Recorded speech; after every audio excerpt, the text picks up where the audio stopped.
Hey, Damian Mason here with a question before we hop into this episode of the Business of Agriculture.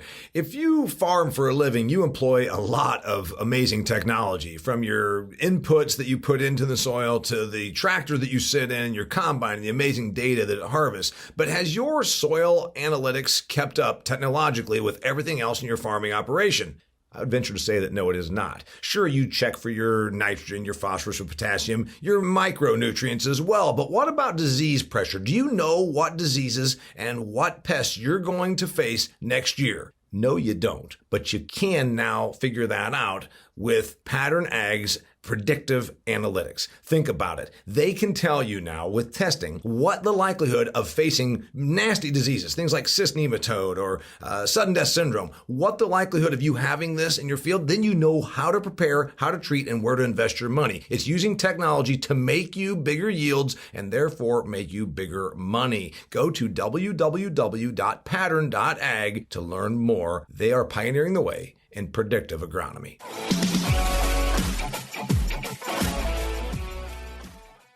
Hey there, thanks for joining us on another fantastic episode of the Business of Agriculture. We're talking about the future of agriculture with the future of agriculture. We've got a couple of young folks here. Tom Moss and Liz Sobel are students at Morningside University in the Morningside Applied Agricultural and Food Studies program. You might even be saying, like me, where the hell is Morningside University? That's all right. We're going to get to that. It's in Sioux City, Iowa. It's right in the absolute thick of ag country. It's just that it's certainly not the Kansas State sort of name recognition, but that's okay. We're going to talk to these two about what they're doing. We also have their advisor, Dr. Tom Paulson. This program was begun about 8 years ago. That's not the reason that they're here. They're not here to promote this university. We're here to talk about the future of ag from their eyes. What do they see? What do they get excited about? What intimidates them? What are we doing well in agriculture that is bringing and fostering along the next generation? What are we doing wrong? What more could we do to help these young people be thriving members of the agricultural community? You know, there's a lot to cover here. There's a lot to unpack, as they say in the corporate boardroom. So we're going to unpack it all. But again, we're talking about the future of ag, and we're talking about two people who are going to be working in this environment, working with us. And we want to make sure we're doing it right. And I always like to do this because we get a little perspective. So let's go ahead and kick it off with the beginning. Tom, you and I met. I'm talking to little Tom. Tom, you and I met because you were doing a project and you emailed me. So go ahead and tell us a little bit about you, Morningside University, and then that program, how you hooked me up. Yeah, so I'm Tom Moss. I'm originally from North Platte, Nebraska, which is on the western half. If you guys don't know, we're kind of out in boondocks country in Nebraska. I'm a sophomore here at Morningside University studying agribusiness and then business administration as a double major. I really like focusing on the business side of agriculture, and that's kind of how I got hooked up with Damian, as well as the Business of Agriculture podcast, which we're currently talking with. And so I just came here to Morningside, but my past is really in 4-H, FFA. Both my parents work in the agricultural industry, and so I'm super excited to continue on and get to help farmers and ranchers just become better in their financial aspects. That's kind of really what my heart's set on and what I'm excited to do in the future. But coming here to Morningside, I was recruited as a track and field athlete. I currently throw javelin, and I'm a part of the choir here on campus.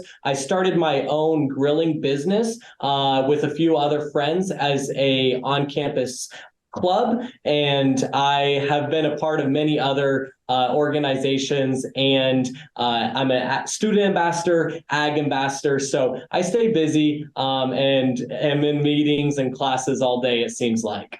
There's 1,200 kids at Morningside University is what I was just told before I hit the record button. So that means everybody has to wear about 5 hats there. I mean, if you're at the Kansas States or the Purdue's of the world, they may not even know you exist. But there, you've got to wear a lot of hats. Liz Sobel, what hats do you wear at Morningside University? Yes, so I'm Liz Sobel. I am from Battle Creek, Iowa. It's kind of a little podunk town in northwest Iowa. I grew up on a farm my whole life. My dad owns a crop insurance agency. My brother owns an ag equipment salvage yard. And then my mom's a kindergarten teacher. So I am a junior here at Morningside studying agriculture education. I am the president of the Alpha Tau Alpha Honor Society. I am also the president of the Garden Club here on campus. I am an ag ambassador. And then I'm just a mentor for all the new and incoming agriculture education students. So Tom Paulson told me before I hit record a little background on this. So by the way, they always say do the elevator speech, Tom.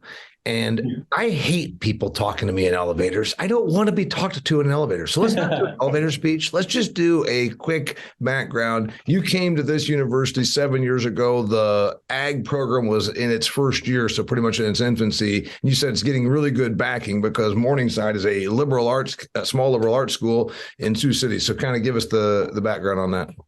Yeah, absolutely. We're positioned in some of the best agriculture in the world here in Northwest Iowa, and we draw from folks from South Dakota and Nebraska primarily. But this program actually started back in the 1940s, originally with a livestock marketing program that was associated with the stockyards. And of course, as the stockyards went away, that program went away.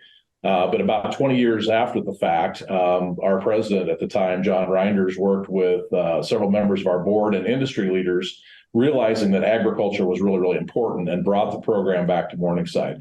Program started, like you were saying, about 8 years ago with about 9 students.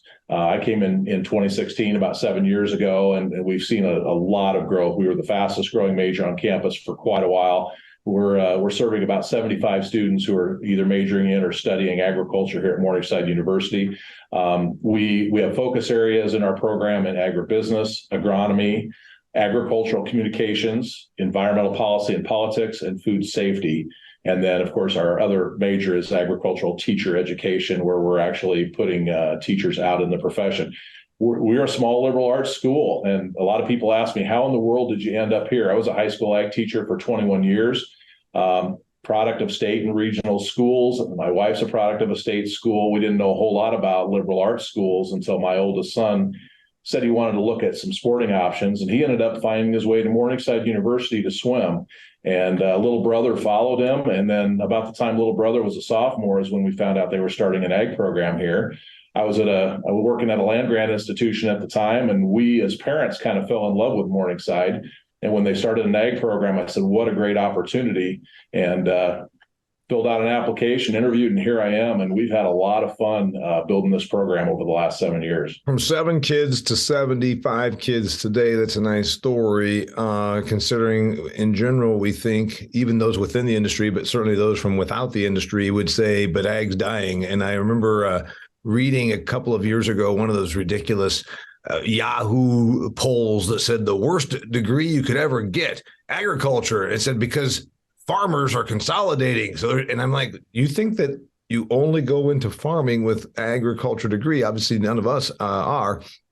So I thought that was pretty misguided. But imagine that the suburban and urban-based media being out of touch with ag. So you're growing.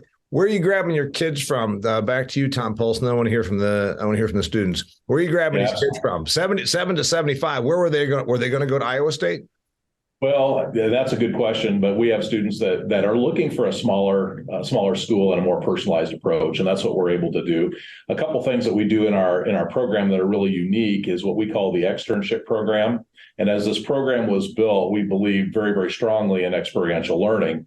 So one entire summer, like most people do internships, we have an externship that goes through the entire summer and the fall of their senior year. And that's built into the program with supervision. We have a staff member that works with those students to develop learning goals and outcomes with the ag companies. We're talking Fortune 500 companies all the way down to small regional companies and even independent farmers, because the students want a specific tailor-made experience that's going to help them move into the industry. We primarily pull our students from, I would say, probably 200 miles from Morningside in any direction, but we have students here from California, Arizona, Florida, pretty much Canada, pretty much all over the country. That wait. Morningside. You let Canadians in? A student in North Dakota. We didn't realize it. No, he's not here to defend himself, but absolutely we do. And we've had students from Puerto Rico and China and other places here in the past as well in our program. So, most of our students are within 200 miles of Morningside, but we have students from all over, literally on this campus, all over the world. Tom Moss, you said your background, and you talked about all your involvement. You're a part politician, and also you've got some salesmanship. You called me up and wanted to write an article, and it didn't need me. It was an article you were going to write, a paper for your college. You just wanted some perspective for me as an interview, and you thought I must be a good interview guest because you hounded me. And I'm like, I really like this guy's persistence, and it wasn't because I was being standoffish. As you remember, I said, I'm so gone for the next 2 months. This is not going to be good. So I appreciate your salesmanship and your maturity. What exactly are you going to do now when you get out of college? Yes, that's a very good question, and something that I'm still trying to figure out. I'm taking opportunities every day as they come, and a lot of what our programs build off of, Damian, is that we've kind of hit on is really that applied portion, and that's something that I take to heart pretty literally almost. I could have interviewed many different types of people, but I've really hit hard on getting the big people that I have connection towards, but really don't get to talk to very often. And so, Damian, you were one of those. I've talked to national senators' offices. I've talked to my governor's office back in Nebraska, and many people in between, down to one of my buddy's grandpas who was farming for over 30 years. And I talked to him about the past of farming and the future of farming. And so I've really taken that applied portion to heart. And like you say, I sell myself all the time. I'm currently going to be interning this summer at Union Pacific. So really excited to see the wide-based commodity side of agriculture. I'll be in their marketing and sales department. But next year, I'm really excited to see where that externship leads me. And we'll currently and continue looking for those opportunities to see where that next big thing is and find where I fit in. That way, when I'm out in industry, I'm ready to add value to industry. That's really my thing is I don't want to be another person in the industry. I want to be a value added person as I'm coming out of Morningside. And really, that's what we do here as well. Dr. Paulson spoke a lot about the extern thing, and one of the advantages I would see about one of the advantages I would hope that you're capitalizing on, and I would recommend you do continue to capitalize on, is if you're not going to be the Michigan States, you're not going to be the Iowa States or the Purdue's or the Texas A&Ms, what's your niche? And I think the niche is we get our kids' hands dirty by being that involved. And it sounds like that's what's happening here, and Dr. Paulson can speak to this, but I mean, let's face it, nobody's cruising down the road saying, oh, wait, I'm going to go to the Morningside football game for homecoming this weekend. They're going to go to Iowa State, whatever. They're going to connect with all that. So you got to bring a little something else to the game, it seems like to me. And maybe this getting your kids working pretty quickly in industry is a niche you have. Am I right about that? That's very true. Actually, this last summer, when I finished up my freshman year, I had the opportunity. We have a brand new greenhouse that we had $1.5 million worth of greenhouse that was built, and then also an outdoor classroom. And so we had the opportunity, and I had the opportunity to help dedicate that to the campus. And so I've interacted and networked with board members. I can talk to our administration here at school, but really, Damian, like you're saying, getting your hands dirty, that was one of the biggest things this summer as I managed our brand new greenhouse. Was I wanted to get my hands dirty in that greenhouse and really not only see how a greenhouse works, but also apply that. And so I've talked to you, I really like the business side of agriculture. So I wasn't only having our produce grown over the summer. Right. I actually made new markets for that produce where I was cold calling restaurants and businesses around the area to get our produce into their restaurants to give us an opportunity to get on the map, but also give myself an opportunity to start off business, be a salesman for a second. And so that was something that Dr. Paulson and I worked on this summer, and I'm very proud of it, but also working in our garden all the time. Liz can kind of hit on that here in a second, but our garden's a huge piece of it. I don't know the for sure metric, but I know it's over 2,000 pounds we raised out of our garden this last year. And 90% of that goes actually to our on-campus cafeteria. That's something that not only am I as an agriculture student very proud of, but also our campus students love it as well, because we're getting fresh produce. We aren't at home. We're on campus. And so we're getting fresh produce all the time. Fresh potatoes is another huge thing. Those fries, I'm telling you, are wonderful. But also the lettuce that we're growing out of the greenhouse and the other produce that we're growing out of the garden really gets our hands dirty and gets us out, not just in the classroom, but in industry. Get us in the dirt, because it's agriculture. You got to get dirty every now and then. Liz, your buddy here is going to go. Was it brokerage again? Where are you going to be this summer? I will be at Union Pacific in marketing and sales. Fantastic. You could do a lot worse than putting Union Pacific on your resume, by the way. So, and on the ag side, I mean, on commodity stuff, movement of commodities. Yeah. Yep, I will be working with raw commodities and making sure that those get to where they need to be at. And you said that's going to be down in Omaha? Yep, that's correct. They have a little facility there in Omaha, as I recall.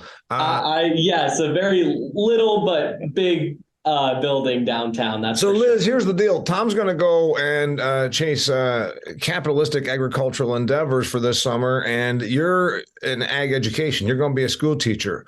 What are you going to do? You can't go and teach school this summer. What are you going to do for your experiential learning?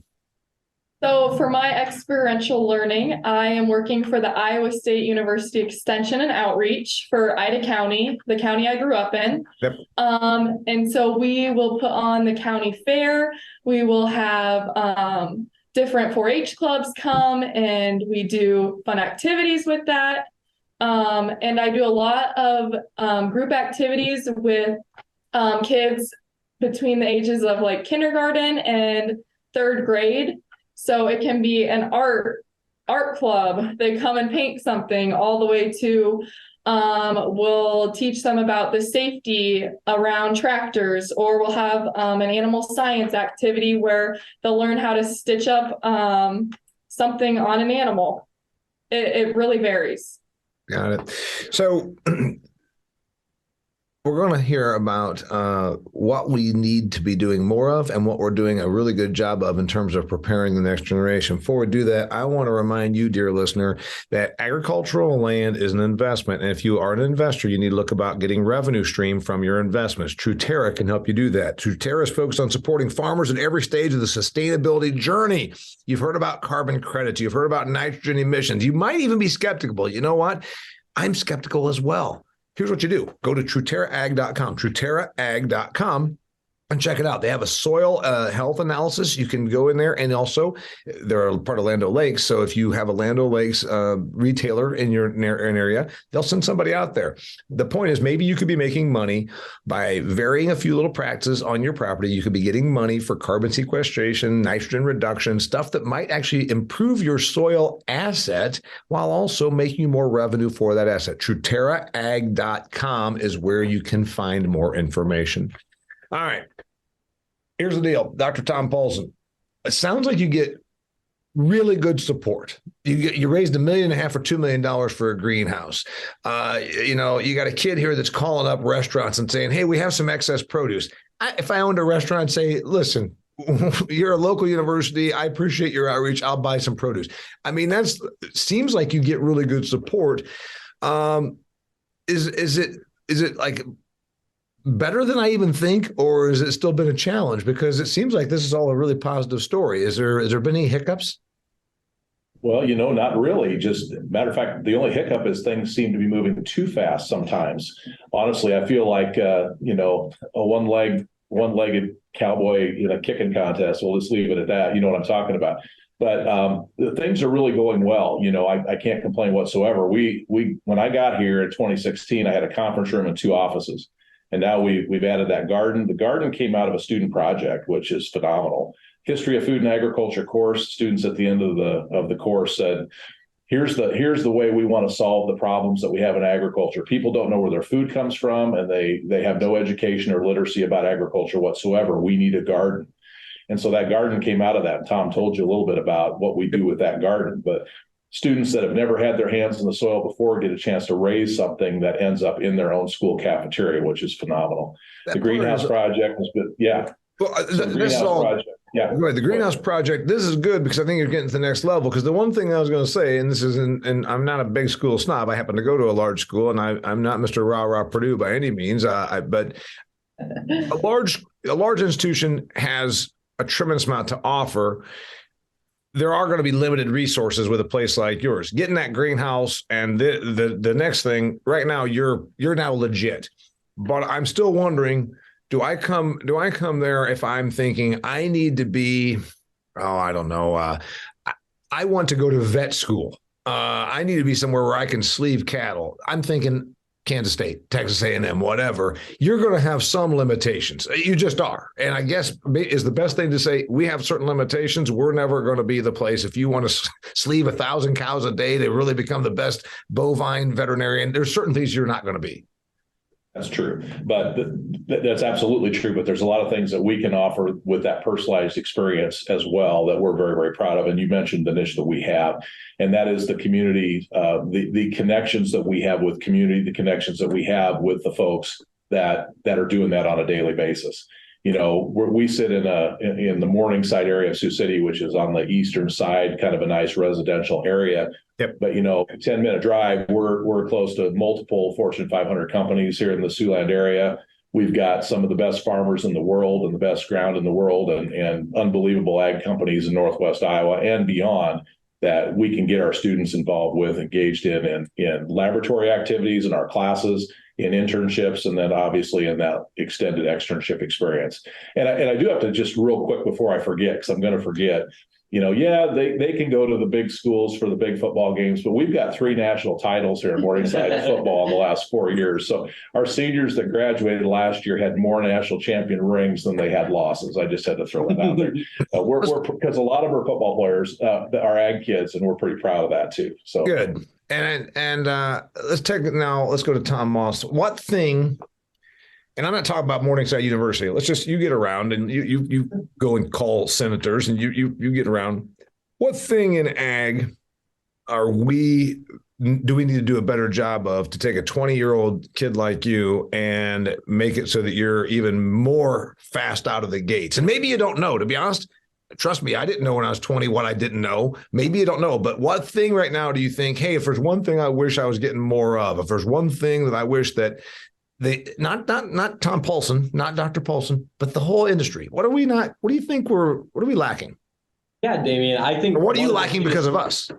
Yeah, I think one of those opportunities is really peer networking. I've had the opportunity, as we've talked multiple times already, to kind of just introduce myself to industry leaders as they are right now and people that have been in the industry for years. But really something that I will continue to grow on is growing my network just with my peers around me. I know a lot of people around the Morningside campus here, but also I had the opportunity to go to AFA, Agricultural Futures of America Leaders Conference this last fall, where I had the opportunity to network with 700 to 800 different peers. And that was something that I think a lot more organizations or opportunities like that would help us as students, not only just grow our network, but also grow professionally. I was talking to people from Purdue that are working on bio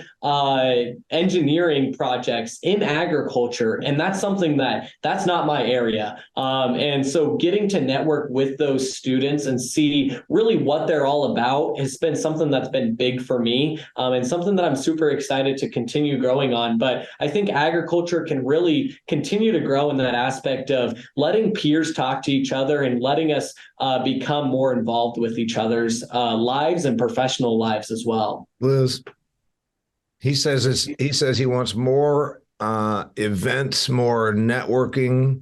Wait a minute. Dr. Paulson, I thought these kids I thought it was all this. I thought they were just on here all the time. And now they're talking about actually wanting peer network. All right, Liz, what do you need? What do you need from the industry to thrive?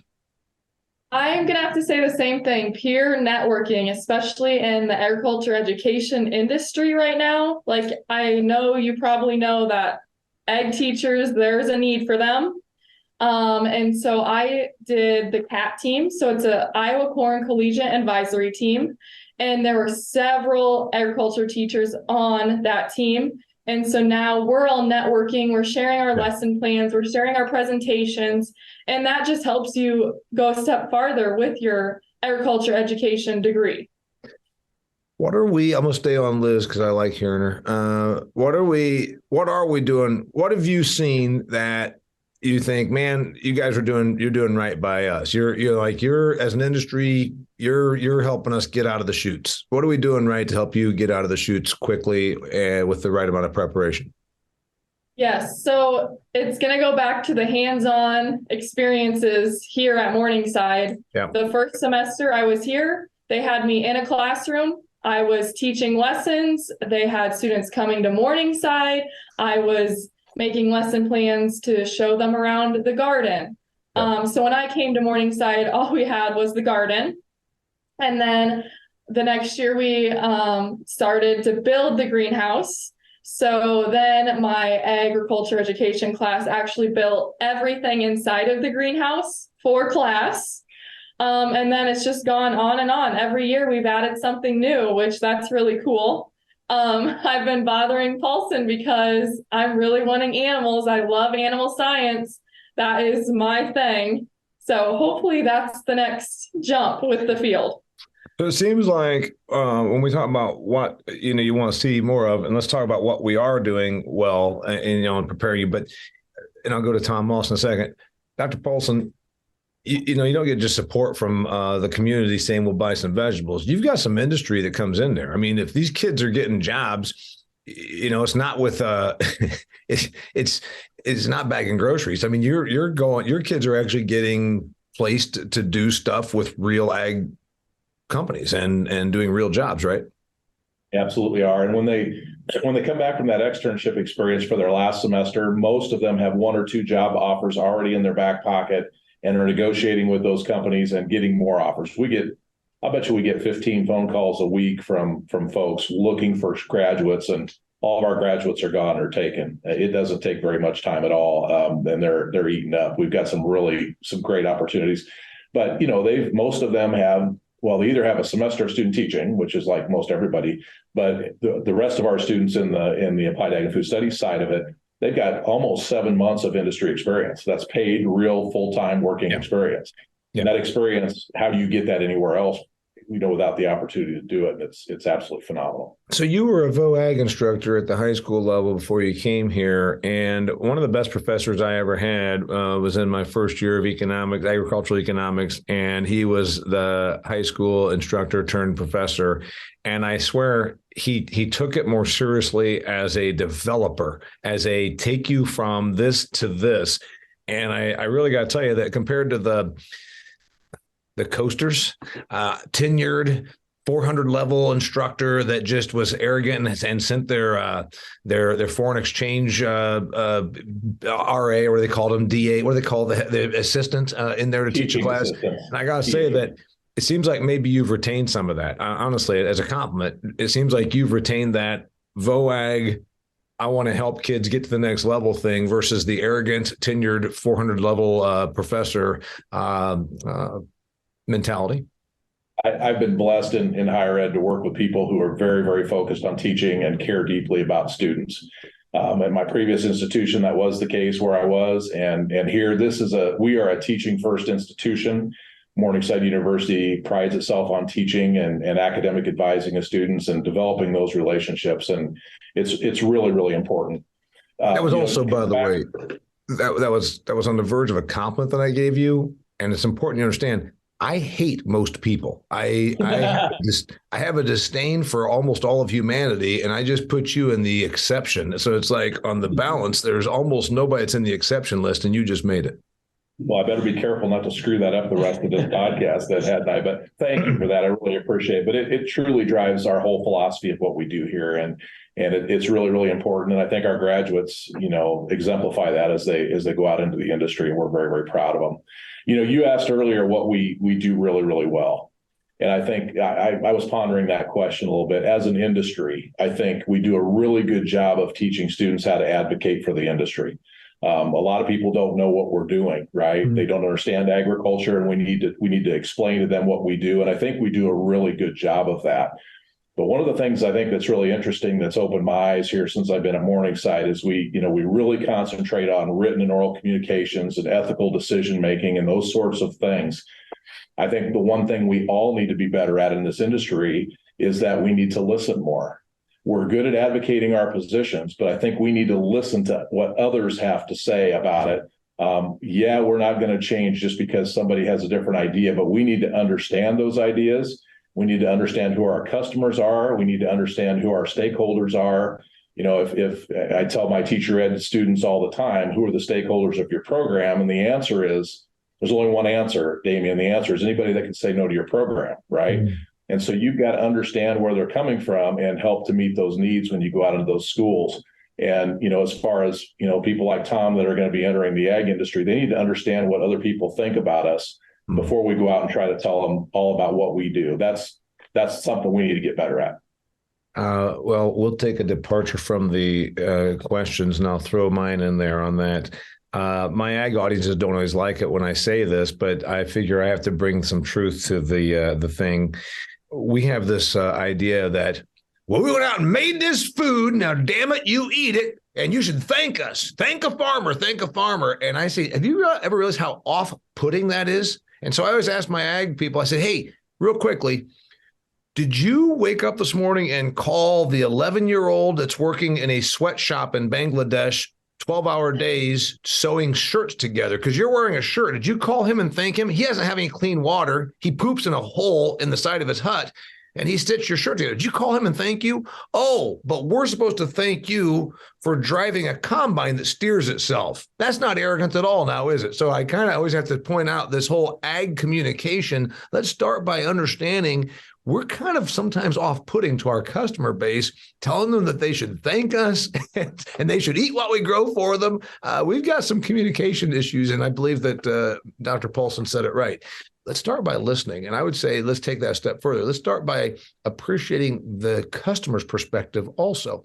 Tom Moss, what do you personally lack that you think you're going to work on in the next 2 years before you graduate from Morningside?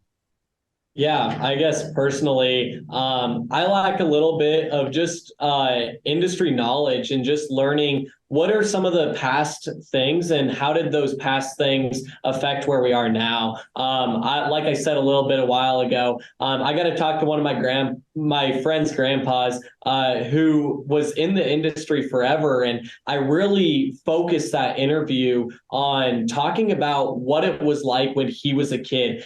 He talked about when he was driving the tractor as a kid and this and that, and how direct-to-consumer marketing was because you just went to your neighbors and was like, hey, you want half a hog?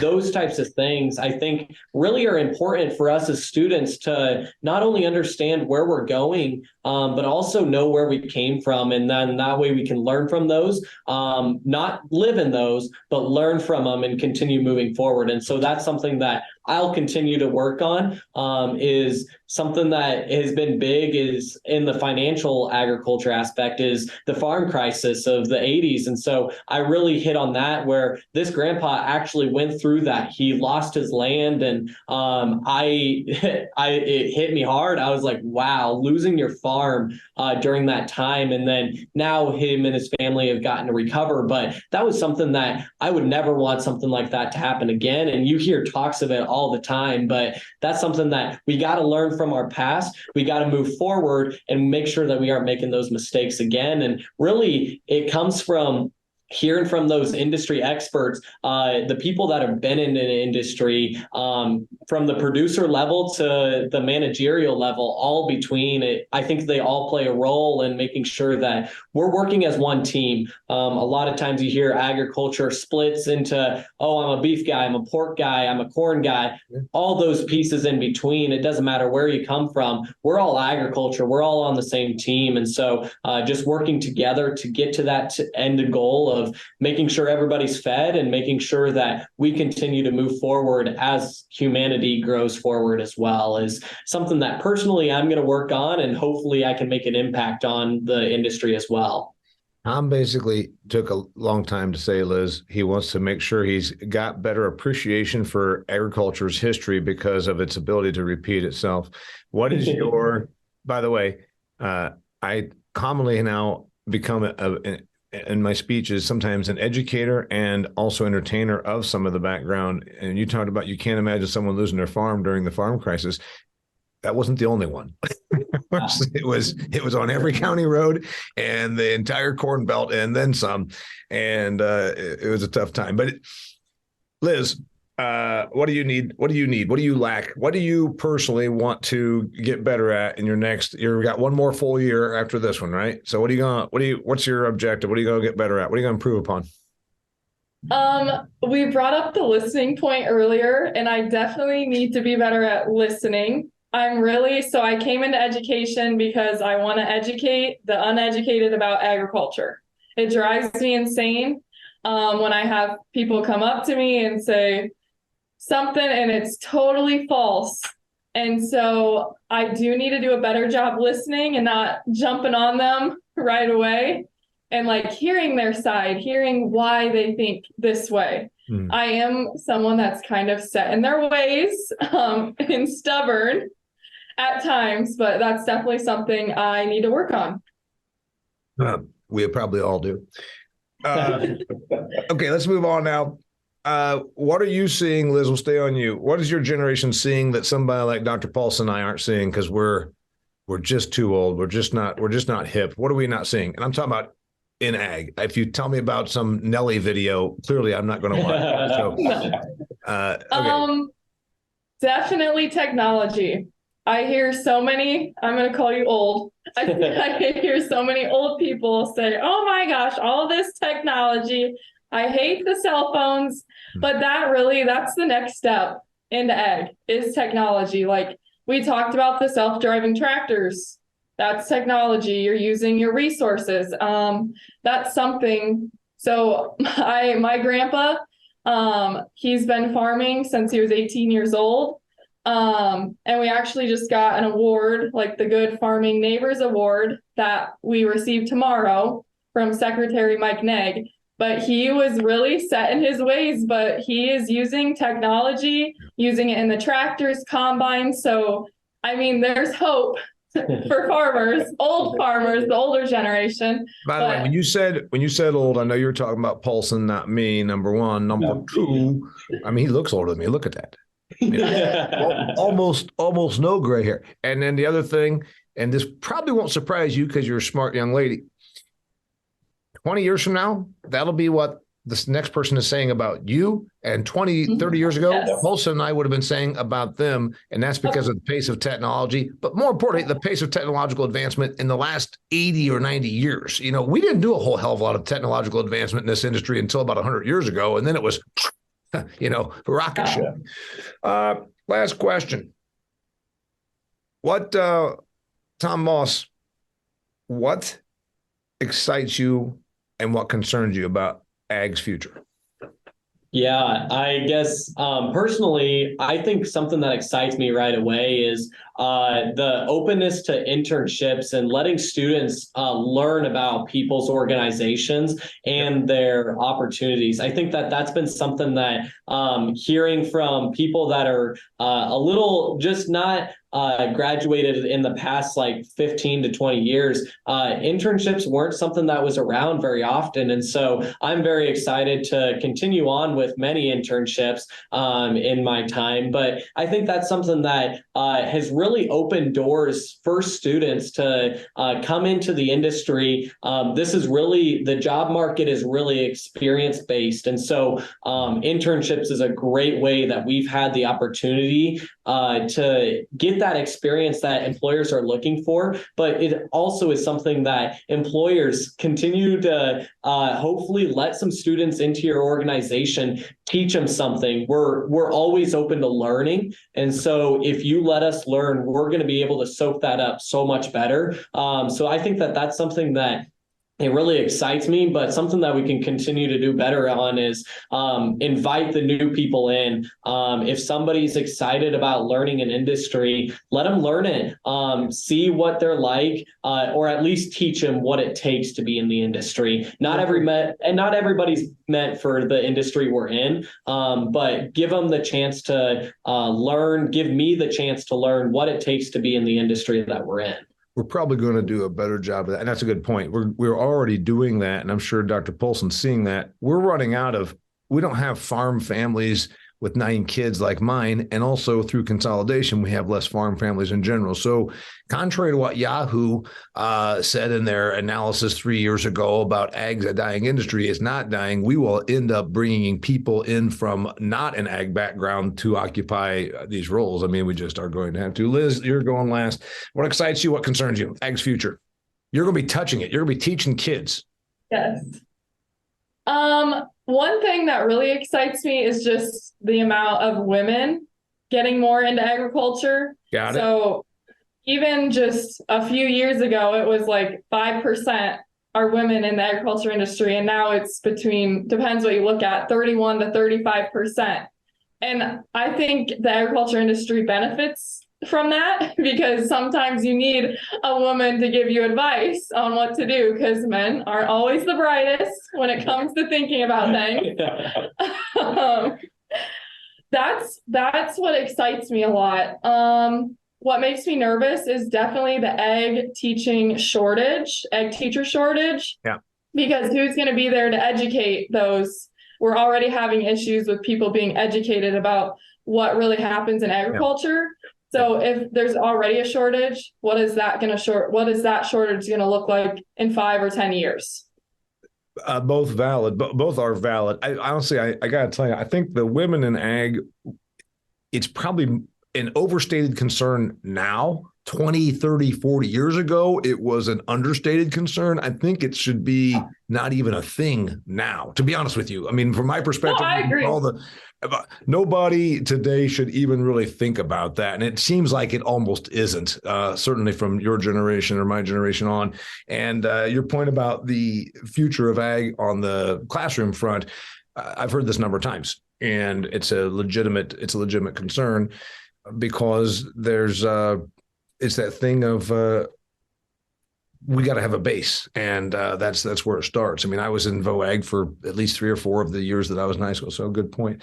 Dr. Paulson, I didn't tell you, I told her she was going to ring us out. You're going to get us out the door here. What thing did we not cover? Give me your wrap up to get us out the door.